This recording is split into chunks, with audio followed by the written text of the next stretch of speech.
नमस्कार, आप सुन रहे हैं गीतायोग आध्यात्मिक प्रबोधन की श्रवण यात्रा। यह शो हर मंगलवार को चेतना संवाद द्वारा प्रस्तुत किया जाता है। पिछले एपिसोड में हमने चर्चा की थी अधिभूत, अधिदैव और अधियज्ञ का रहस्य, और आज हम प्रवेश कर रहे हैं एक अत्यंत गूढ़ और प्रेरक विषय में, मृत्यु के समय ईश्वर स्मरण का रहस्य। भगवद गीता के इस अमर सिद्धांत में भगवान श्री कृष्ण हमें सिखाते हैं कि मृत्यु अंत नहीं बल्कि आत्मा की यात्रा का नया आरंभ है, और यदि इस क्षण में मन ईश्वर में स्थिर हो तो यही क्षण मोक्ष का द्वार बन जाता है। आइए आज की इस श्रवण यात्रा में जानें कैसे जीवन भर का साधना, स्मरण और भक्ति उस अंतिम क्षण को ईश्वर से एकत्व का अवसर बना सकता है।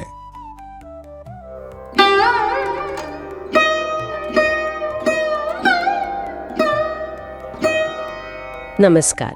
आज हम भगवद गीता के एक बहुत ही कह सकते हैं गहरे और दिलचस्प पहलू पर बात करेंगे। हाँ, बिल्कुल। हमारे जो स्रोत हैं वो गीता के 8वें अध्याय पर आधारित है। अक्षर ब्रह्म योग कहते हैं इसे। जी, अक्षर ब्रह्म योग। और इसमें खास तौर पर मृत्यु और उस समय के हमारे विचार, हमारा स्मरण और उसके बाद हमारी क्या गति होगी, मतलब मुक्ति मिलेगी या फिर अगला जन्म होगा, सही, इनके बीच जो एक गहरा कनेक्शन है उसे समझाया गया है। बिल्कुल, ये बहुत ही महत्वपूर्ण अध्याय है इस दृष्टि से। तो आज हमारी कोशिश यही रहेगी कि इन श्लोकों और विचारों से ये समझें कि गीता भाई मृत्यु के क्षण को इतना निर्णायक क्यों मानती है। क्या सच में हमारे जीवन के वो आखिरी पल, उनकी सोच हमारी आगे की पूरी यात्रा तय कर देती है? ये सवाल थोड़ा चौंकाता भी है। हाँ है तो, और सोचने पे मजबूर भी करता है। चलिए इस गुत्थी को गीता के नजरिए से जरा खोलने की कोशिश करते हैं। जरूर। तो शुरू करते हैं इस बेसिक आइडिया से जो श्री कृष्ण अर्जुन को बताते हैं कि मृत्यु का क्षण, वो जो मोमेंट है वो बहुत अहम है। हाँ, पर ऐसा क्यों है? मतलब पूरी जिंदगी जो कर्म किए उनका हिसाब किताब ज्यादा मायने नहीं रखता क्या? सिर्फ वो आखिरी पल ही क्यों? ये एक बहुत स्वाभाविक सवाल है जो मन में आता है। देखिए, गीता के श्लोक 8-5 में श्री कृष्ण साफ कहते हैं, हाँ, अंत काले चमामे व स्मरण मुक्त्वा कलेवरम यह प्रयाति समद्भावों याति नास्त्यत्र संचयः। यानी जो व्यक्ति अंत काल में शरीर छोड़ते समय सिर्फ मेरा यानी ईश्वर का स्मरण करता हुआ जाता है, ठीक है, वो मेरे ही स्वरूप को प्राप्त होता है। इसमें कोई शक नहीं है, कोई संशय नहीं। मद्भावम याति, इसका मतलब क्या हुआ? मद्भावम याति का मतलब है मेरे साक्षात स्वरूप में लीन हो जाना। अच्छा। जैसे हम आम भाषा में मोक्ष कहते हैं, यानी जन्म और मृत्यु का ये जो चक्कर है, हाँ, उससे पूरी तरह से मुक्ति। यहाँ एक सवाल है, क्या ये इतना आसान है कि बस आखिरी पल में याद किया और? नहीं, यही तो सबसे महत्वपूर्ण बारीकी है यहाँ, इसे समझना जरूरी है। अच्छा। ये कोई आखिरी पल का कोई जादू नहीं है कि बस ईश्वर को याद किया और काम हो गया। असल में अंत समय में ईश्वर का स्मरण कर पाना, वो भी स्वाभाविक रूप से, ये उसी व्यक्ति के लिए संभव हो पाता है। किसके लिए? जिसने पूरी जिंदगी ईश्वर में आस्था रखी हो, उनका ध्यान, उनका चिंतन किया हो, अपने मन को उस तरफ मोड़ा हो, ट्रेन किया हो। अच्छा, तो मतलब वो आखिरी विचार सिर्फ एक विचार नहीं है? नहीं, वो तो व्यक्ति की पूरी जिंदगी की जो साधना है, उसकी जो एक तरह से मेंटल कंडीशनिंग है, हाँ, और उसकी जो गहरी आस्था है, उसका निचोड़ है, उसका परिणाम है। अच्छा, तो आप ये कह रहे हैं कि वो अंतिम क्षण असल में पूरी जिंदगी का आईना है? बिल्कुल, एक तरह से हाँ। ऐसा नहीं कि जिंदगी भर कुछ और सोचते रहें, करते रहें और मरते समय अचानक से ईश्वर याद आ जाएंगे और मोक्ष मिल जाएगा। नहीं, ये तो उस आम धारणा से काफी अलग है कि भाई अंत समय में राम नाम ले लो तो मुक्ति पक्की। हाँ, ये उससे अलग है। गीता का नजरिया ज्यादा, आप कह सकते हैं, मनोवैज्ञानिक है, प्रोसेस ओरिएंटेड है। वो आखिरी स्मरण जो है वो नेचुरली आना चाहिए, जबरदस्ती या डर से नहीं। ठीक है। इसीलिए तो श्री कृष्ण आगे सलाह देते हैं कि लगातार जीवन के हर पल में ईश्वर का स्मरण करो या अपने लक्ष्य का ध्यान करो। हर पल में? हाँ, युद्ध के मैदान में भी अर्जुन से क्या कहते हैं, अपना कर्तव्य भी करो, मतलब युद्ध भी करो और मेरा स्मरण भी करते रहो। हाँ, ये तो है। यही जो निरंतर अभ्यास है, इसी को अभ्यास योग कहा गया है। यही मन को इतना तैयार कर देता है कि अंत समय में वो अपने आप सही जगह टिकता है। ये बात तो सच में सोचने वाली है कि आखिरी पल की तैयारी दरअसल पूरी जिंदगी चलती है। बिल्कुल। लेकिन फिर सवाल ये उठता है कि अच्छा, अगर कोई ईश्वर का स्मरण नहीं कर पाया अंत में, तो क्या होता है? क्या दूसरी तरह के विचार भी उतने ही पावरफुल होते हैं? हाँ बिल्कुल, और यही बात गीता के अगले ही श्लोक में 8.6 में एकदम साफ की गई है। अच्छा, उसमें क्या कहा है? श्री कृष्ण कहते हैं, यम यम भापि स्मरण भावम त्यजत्यन्ते कलेवरम तम तमे वैति कौन्तेय सदा तद्भाव भावितः। यानी हे कुंती पुत्र, मनुष्य अंत काल में जिस जिस भी भाव का स्मरण करते हुए शरीर छोड़ता है, भाव, हाँ भाव, वो उसी भाव को प्राप्त होता है। क्यों? क्योंकि वो सदा उसी भाव से भावित रहा है, मतलब उसी में डूबा रहा है। ये भाव शब्द यहाँ बहुत जरूरी लग रहा है। इसका मतलब क्या है? कोई इमोशन या कुछ और? भाव का मतलब यहाँ मन की स्थिति है, कोई गहरा लगाव, कोई इच्छा, या जिस चीज का आप लगातार चिंतन करते रहें। अच्छा, तो अगर मृत्यु के समय मन, मान लीजिए, पैसे में अटका है, परिवार में, किसी अधूरी इच्छा में, या शायद किसी डर या गुस्से में, हाँ ऐसा हो सकता है, तो वो जो प्रबल विचार हैं, उनके संस्कार आत्मा को फिर से वैसे ही माहौल में, वैसी ही योनि में खींच लाते हैं। अच्छा, तो यही पुनर्जन्म है? हाँ, इसी को पुनर्जन्म कहते हैं। कर्मों और मन की जो प्रवृत्तियां हैं, उनके हिसाब से आत्मा का नया शरीर लेना। तो आखिरी विचार इसलिए इतने शक्तिशाली हैं क्योंकि वो हमारी जिंदगी भर की सबसे गहरी कह सकते हैं आदत या झुकाव को दिखाते हैं। हाँ बिल्कुल, वो हमारे जीवन के सबसे प्रबल भाव या मानसिक रुझान का प्रतिनिधित्व करते हैं, और वही हमारी अगली यात्रा की दिशा तय कर देते हैं। मतलब जिस चीज की हमने जीवन भर प्रैक्टिस की, कह लीजिए, जिस चीज में हमारा मन सबसे ज्यादा रमा, अंत समय में वही विचार सबसे ऊपर आ जाता है। हाँ। और हमें उसी तरफ ले जाता है। ये तो कुछ मन की डिफॉल्ट सेटिंग जैसा हो गया। बिल्कुल सही पकड़ा आपने। आप इसे ऐसा समझ सकती हैं कि जब बहुत दबाव हो या बेहोशी जैसी हालत हो, तो मन अपने आप उसी डिफॉल्ट सेटिंग पर चला जाता है। हाँ, हमारी जो गहरी आदतें हैं, हमारी वासनाएं यानी गहरी इच्छाएं या झुकाव, वो अंत समय में ज्यादा हावी हो जाती हैं, जब हमारा सचेत कंट्रोल, विल पावर कमजोर पड़ता है। इसीलिए तो गीता बार बार अभ्यास यानी लगातार कोशिश, हाँ, और वैराग्य यानी सांसारिक चीजों से डिटैचमेंट, अनासक्ति, इस पर इतना जोर देती है, ताकि मन की वो जो डिफॉल्ट सेटिंग है, हाँ, वो ईश्वर की तरफ हो या आत्म तत्व की तरफ हो, दुनिया के उलझनों की तरफ ना हो। एग्जैक्टली, बिल्कुल सही। ये तो हुई व्यक्ति के स्तर की बात। हाँ। लेकिन गीता में जीवन और मृत्यु को एक कॉस्मिक लेवल पर भी देखा गया है ना? हाँ बिल्कुल। ये जन्म मृत्यु का चक्र सिर्फ हमारे साथ ही नहीं चल रहा। नहीं, बिल्कुल सही कहा आपने। इससे समझने के लिए पूरी बड़ी पिक्चर देखनी जरूरी है। गीता के अनुसार ये जो जन्म और मृत्यु का साइकिल है, ये सिर्फ इंसानों या जीवों तक ही सीमित नहीं है। अच्छा? बल्कि ये पूरे ब्रह्मांड का एक रिदमिक, एक शाश्वत नियम है, जिसे कर्म और पुनर्जन्म के सिद्धांत चलाते हैं। अच्छा। अध्याय 8 के ही श्लोक 17 और 18 में एक बहुत खूबसूरत उपमा है। क्या है वो? वहां कहा गया है कि जो लोग ब्रह्मा के दिन और रात के तत्वों को जानते हैं, वही असल में काल के ज्ञाता हैं। ब्रह्मा का दिन और रात? हाँ, ब्रह्मा के दिन के शुरू होने पर सारे जीव अव्यक्त से, मतलब अनमैनिफेस्टेड स्टेट से व्यक्त यानी मैनिफेस्ट होते हैं, प्रकट होते हैं। और जब ब्रह्मा की रात शुरू होती है, तो वो सब फिर से उसी अव्यक्त में लीन हो जाते हैं। बाप रे, ये तो बहुत बड़ा स्केल है। हाँ, बहुत बड़ा। यहाँ ब्रह्मा का एक दिन हमारे हजारों युगों के बराबर बताया गया है। हजारों युग? हाँ, तो ये दिखाता है कि सृष्टि और प्रलय यानी उत्पत्ति और विनाश, इसका ये चक्र लगातार चलता रहता है। जैसे दिन के बाद रात, रात के बाद दिन। बिल्कुल, वैसे ही कॉस्मिक लेवल पर भी जीवन प्रकट होता है और फिर अप्रकट अवस्था में चला जाता है। तो हमारा जो ये व्यक्तिगत जीवन मृत्यु का चक्र है, हाँ, वो इसी विराट ब्रह्मांडीय चक्र का एक छोटा सा हिस्सा है। बिल्कुल, एक छोटा सा हिस्सा। और इसका मकसद क्या है? आत्मा को अपने कर्मों का फल भोगने का और आध्यात्मिक रूप से इवॉल्व होने का, विकसित होने का अवसर देना। अच्छा, यानी हमारा ये आना जाना, इस दुनिया में जन्म लेना, मरना, ये सब एक बहुत बड़ी कॉस्मिक रिदम का हिस्सा है। हाँ। और हम सब अपने अपने कर्मों के हिसाब से इस लहर पर सवार हैं, कभी ऊपर कभी नीचे। बिल्कुल, जब तक कि हम इस लहर से उतरना ना सीख ले। हाँ बिल्कुल, ये भाव है। ये दुनिया कर्म क्षेत्र है, जहाँ आत्मा अनुभव लेती है, सीखती है और धीरे धीरे अपने असली स्वरूप की ओर बढ़ने की कोशिश करती है। तो फिर इस चक्र से बाहर निकलने का रास्ता क्या है? मतलब मोक्ष असल में मिलता कैसे है और पुनर्जन्म कब पक्का हो जाता है?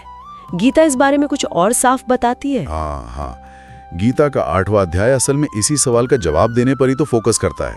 अच्छा। श्लोक 8.15 में श्री कृष्ण कहता है, मामुपेत्य पुनर्जन्मा दुखालयम शाश्वतम नाप्नुवन्ति महात्माना संसिद्धिम परमाम गताः।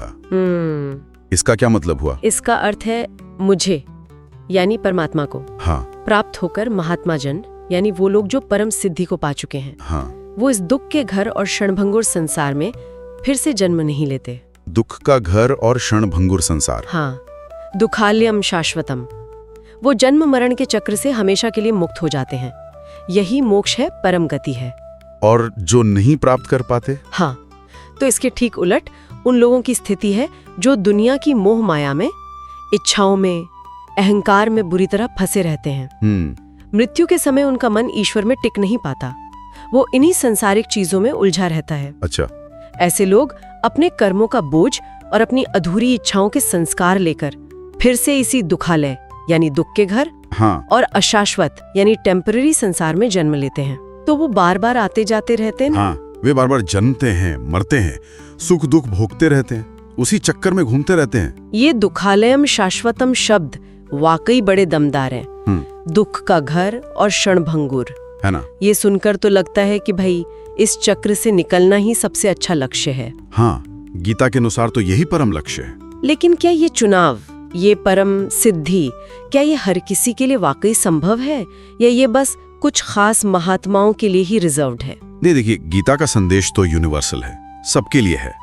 सिद्धांत रूप में तो ये रास्ता हर किसी के लिए खुला है। अच्छा। लेकिन जैसा हमने पहले भी बात की, इसके लिए चाहिए क्या? लगातार अभ्यास, दृढ़ निश्चय, श्रद्धा और वैराग्य।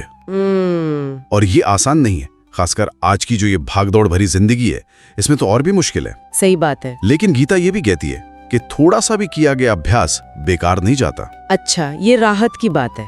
हाँ, और हाँ, इसमें सिर्फ हमारा अपना प्रयास ही नहीं, बल्कि ईश्वरी कृपा का तत्व भी माना जाता है। समर्पण भाव से की गई कोशिश ज्यादा असरदार होती है। इस पूरी बात को, खासकर अभ्यास के महत्व को समझाने के लिए हमारे स्रोत में एक छोटी सी कहानी भी दी गई थी। हाँ, वो कहानी है। वो शायद इस चर्चा को और मजबूत करेगी। बिल्कुल, वो कहानी इस सिद्धांत को बहुत प्रैक्टिकल तरीके से समझाती है। हाँ, कहानी कुछ ऐसी है कि दो दोस्त थे, एक साधु था और एक व्यापारी। साधु तो अपना पूरा जीवन पूजा पाठ, ध्यान, भगवान के चिंतन में लगाता था। ठीक। और व्यापारी वो दिन रात बस अपना बिजनेस बढ़ाने में, पैसा कमाने में, दुनियादारी में ही लगा रहता था।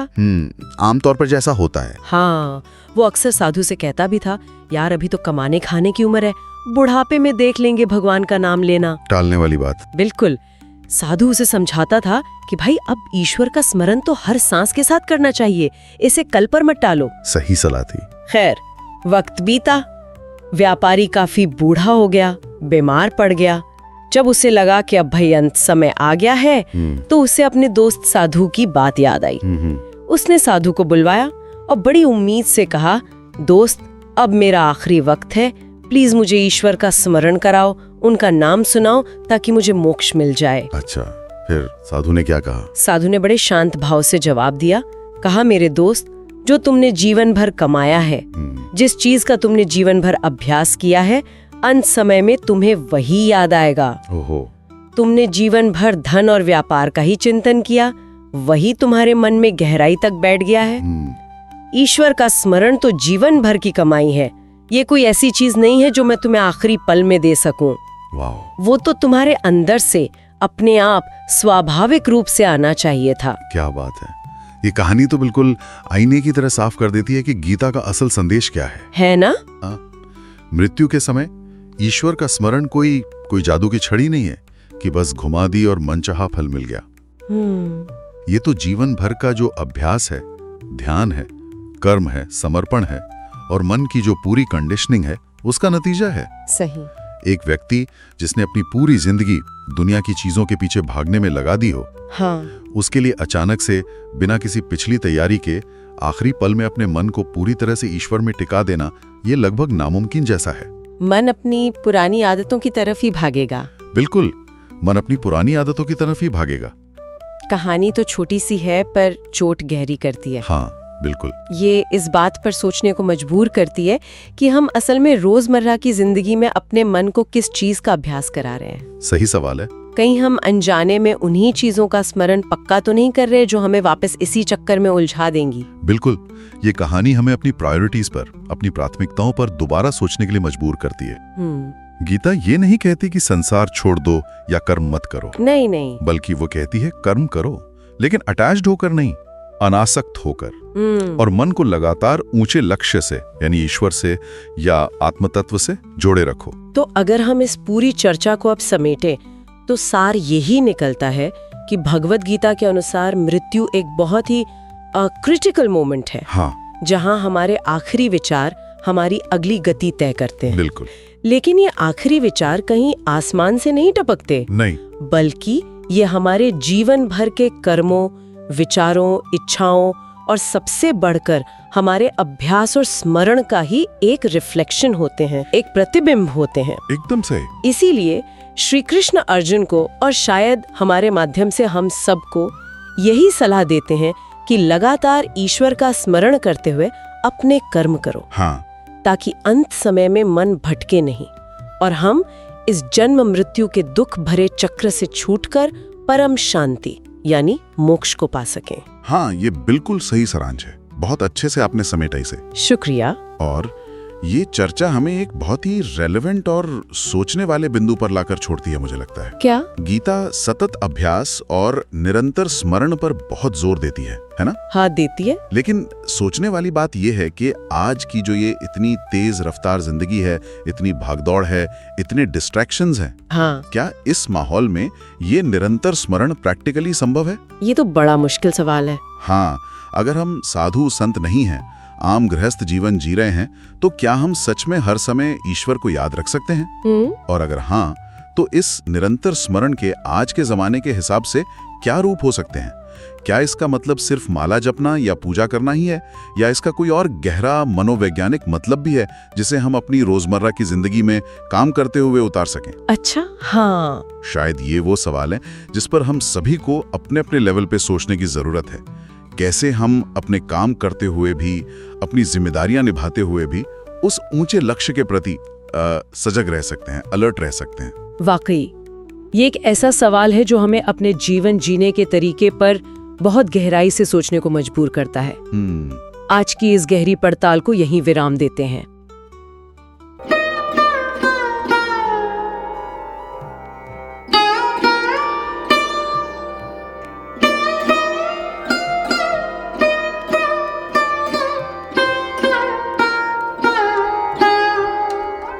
आप सुन रहे थे गीतायोग आध्यात्मिक प्रबोधन की श्रवण यात्रा। आज हमने जाना मृत्यु के समय ईश्वर स्मरण का रहस्य, जहां गीता हमें यह सिखाती है कि जीवन का प्रत्येक क्षण अंतिम क्षण की तैयारी है। अगले मंगलवार हम प्रस्तुत करेंगे जीवन और मृत्यु से परे आत्मा की यात्रा और मोक्ष का विज्ञान।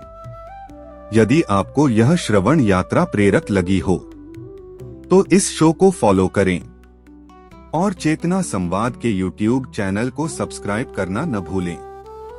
आप इस चर्चा के आधार ग्रंथ आध्यात्मिक प्रबोधन गीता के 18 योग का ऑडियो या ई-बुक संस्करण भी प्राप्त कर सकते हैं। तब तक ईश्वर स्मरण में स्थिर रहें, क्योंकि वही है आत्मा की अमर गति।